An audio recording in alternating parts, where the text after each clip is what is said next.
Let's practice English sentence today just like every day. आप कहाँ जाना चाहते हैं? Where do you want to go? Where do you want to go? मैं घर जाना चाहता हूँ. I want to go home.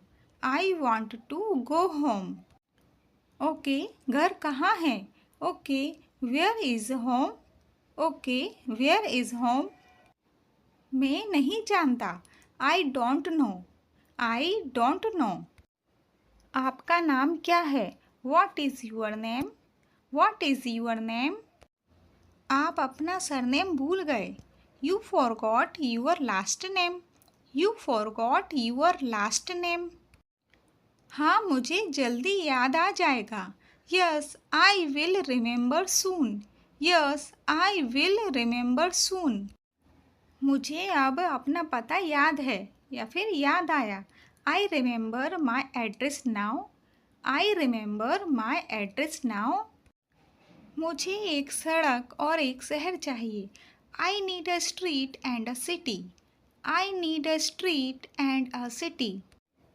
क्या आपके पास ID है? Do you have an ID? Do you have an ID? नहीं, मैं घर पर भूल गया. No, I forgot it at home. No, I forgot it at home. आप कब तक रुकोगे? How long will you stay? How long will you stay? आप कहाँ रुकेंगे? Where will you be staying? Where will you be staying? मैं hotel में रुकूंगा.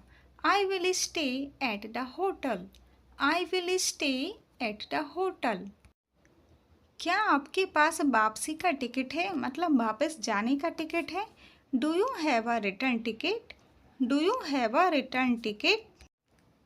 मेरी वापसी की फ़्लाइट 20 जून को है. My return flight is on 20 June. My return flight is on 20 June.